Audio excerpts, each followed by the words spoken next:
Scott Case, welcome. Let's start with a little bit about who you are and why you know so much about supply chain.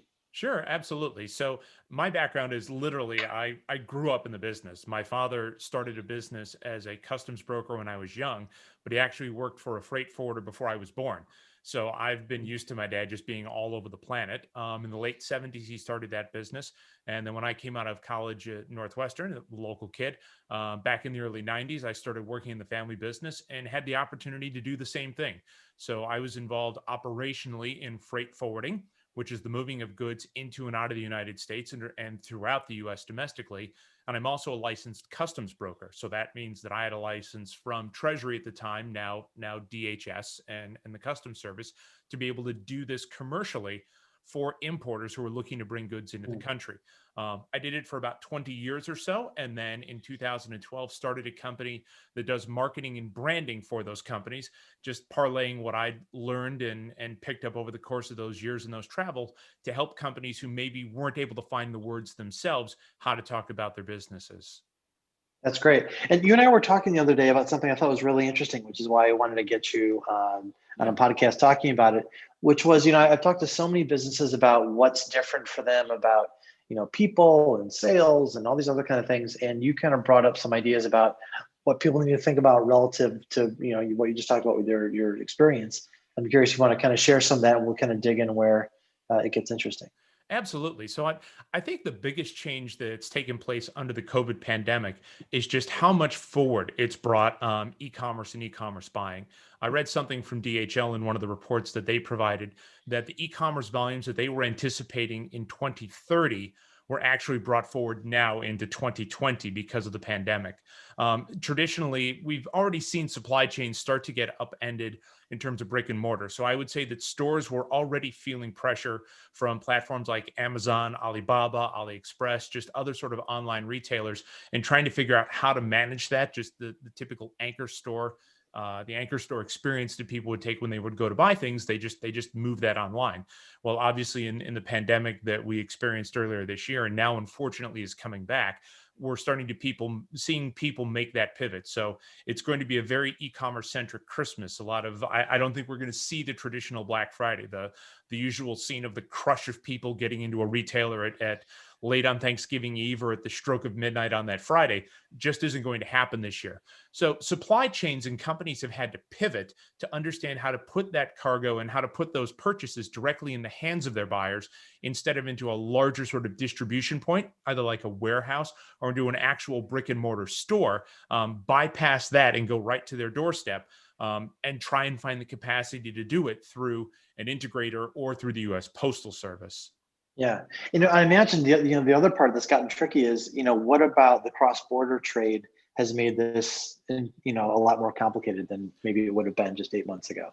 The cross-border trade has seen a couple of different things in play. If we look at it sort of at the high level, which is happening, if you will, at the wholesale level, and then what's happening down at the retail level for the person like you and I who may be buying something online, we watched freight rates plummet to just record lows in March when cargo wasn't moving.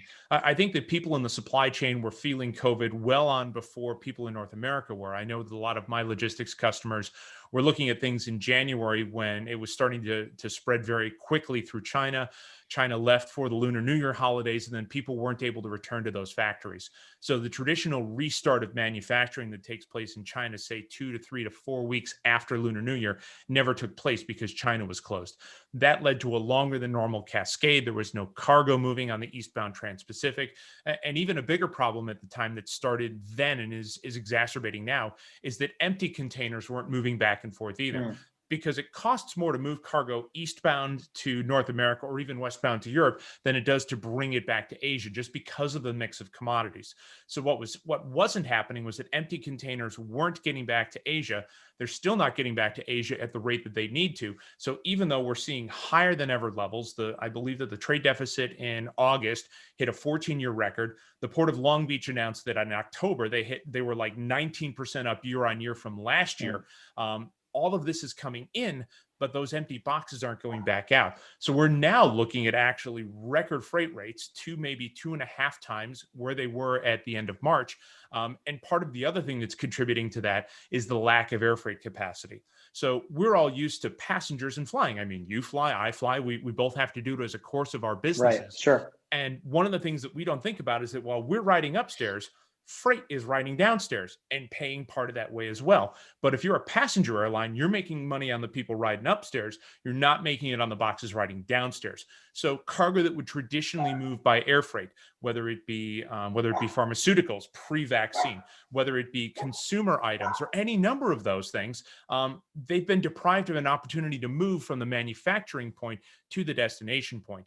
Add the crush of PPE, and we watched air freight rates just spike at a time that there wasn't any available capacity for ocean freight to be able to bring those things here. Plus the fact we were in a hurry to use every glove, every mask, every gown Sure. that first responders and frontline healthcare workers needed.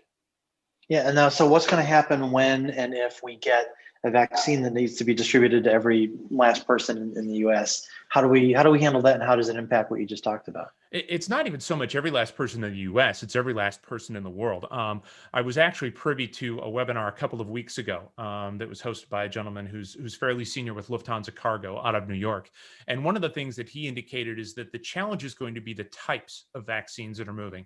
I'm not sure if you've seen on the news or just been following along, a number of the early candidate vaccines that look like they might be eligible and able to go need to be kept extremely Sure. cold. And by Yeah. extremely cold, I mean minus 70 Celsius cold.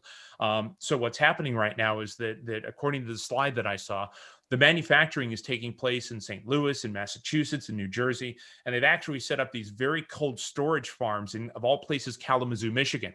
UPS has also made an investment in these freezer farms where they're going to be able to keep the stuff as cold as possible.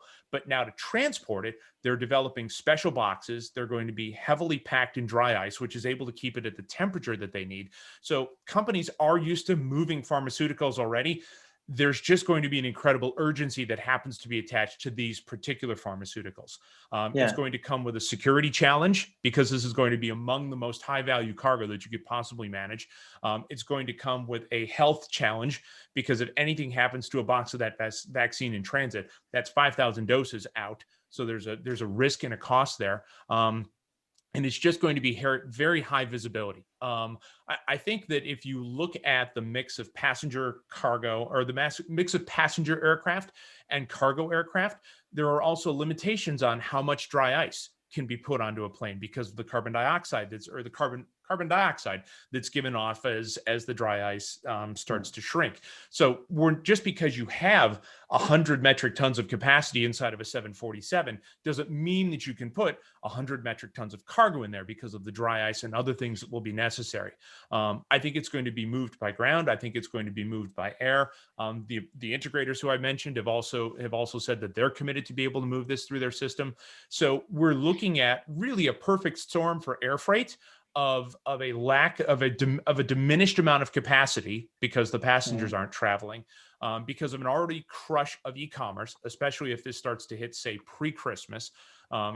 We obviously all want the vaccine to be here as fast as possible, but if it happens after the holiday rush, then there's a greater chance that we're not going to see as many hiccups as we otherwise would. Say if it needed to start moving the 1st of December and there's 25 days till Christmas, what do we do with all that capacity then? So shippers are really and rightly worried. Transport costs have been going up. I'm sure you've seen it at the grocery store. Other people have seen it, aside from just the stockouts of shortages and supply chain because things aren't able to be produced or aren't able to get here. What is getting through here does have extra costs because of the fewer methods of or the fewer amounts of transportation that are available, the congestion, and the extra costs that are coming into people having to put COVID protocols to manage that cargo and manage that freight as it moves its way through the system. Yeah. Earlier you were talking about how, shippers saw a lot of what was happening before the rest of the economy did. Flipping that around, looking at, next year or at some point when things open up again, what are the things what indicators would you look at to tell you that, looks like maybe something is changing, maybe back toward what we used to expect? I think the pivot is going to be when we stop having to think of small boxes getting to people's doorsteps. That's going to Mm, be one. We're going to see sort of a lessening of the demand on trucks. We're going to see what the mix of parcel pieces is that happens to be moving final mile, either through integrators, through platforms who manage their own drivers. That'll be another thing. Containers right now are in short supply, and container manufacturing, which happens a lot, which happens in Asia as well, is basically booked through February of next year. So all of the indications from professional trade magazines and people who watch this space are that this is going to continue really through Lunar New Year 2021, which pushes us into the middle of February. mm, And then the other question is going to be is what does trade policy look like under the new administration? For the last 3 years or so, importers from China have faced an increasing number of duties being piled on by the president through these Section 301 trade remedies. So people who previously didn't have to pay duty on things from China are now seeing duty rates of 10, 15, 20, 25%. mm, Between the United States and the European Union, there are dueling duties because of alleged subsidies, which the WTO ruled took place for Airbus and for Boeing. So there's trade remedy things happening there. It will be very interesting to see because I think the e-commerce genie is out of the bottle. And one thing that we've not talked about that sits out there and a lot of people don't think about is the fact that it's a lot easier to get something dropped straight to your house from Asia than it was previously. So a lot of shippers are actually bypassing the traditional freight route and packaging it for the individual overseas and shipping it over. I'm sure you've seen probably in the mm. last couple of years the increase in like deliver to your house suits, for instance. Like get yourself a tailor-made suit. I mean, you've heard the ads, I've heard the ads, and get it Sure, delivered sure. to your house.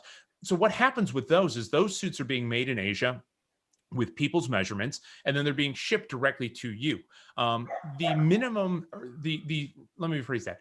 The ceiling of the ceiling amount that somebody would have to start paying customs duty on over time has moved from $50 when I started doing this thing back in the early to mid 90s to now it's an $800 threshold for what's called de minimis.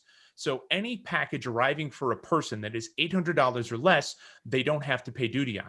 So a lot of retailers now, rather than bringing things, say, into a West Coast warehouse or an East Coast warehouse and then doing the fulfillment, because Sure, they've just had to ship pay. direct. Yeah. Well, and it's, I mean, first it was driven by the economies of being able to save money and not having to pay US duties if there were any. But then when the trade remedy duties were piled on, then there was a double impetus. I mean, we're even seeing where people bring container loads of things to the United States and then they move them into Mexico or Canada under bond without paying US duties.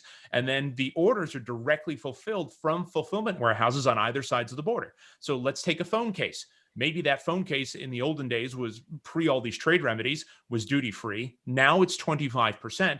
So it makes sense for a phone case manufacturer to bring that in, take it to Mexico, put it on a shelf. And then when you or I order a single one of those cases, they put it in an e-commerce envelope. It gets driven across the border with a truckload of, say, 8,000 other phone cases, all of which are below that duty threshold.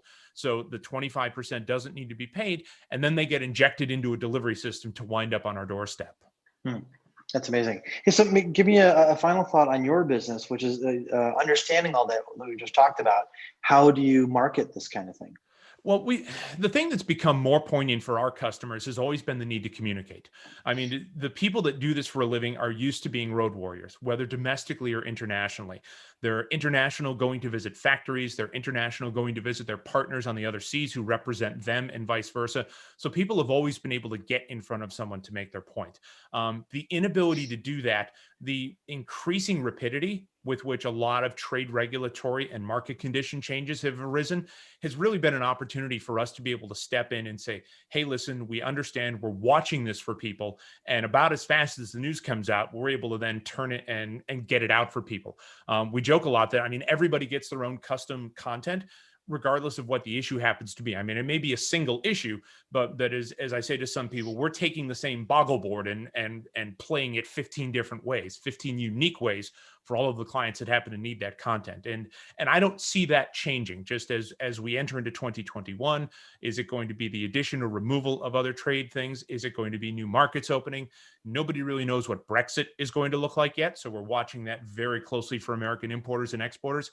And certainly this administration or the incoming administration is committed to growing export, which means what are the opportunities for US companies to other countries or other trading blocks, and how are we going to be able to get our goods to their buyers?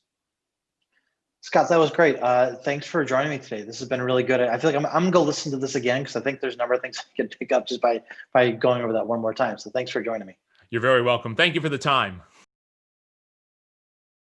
Hey there, thanks for watching. If you enjoyed it, don't forget to hit that like button and subscribe to hear more content just like that.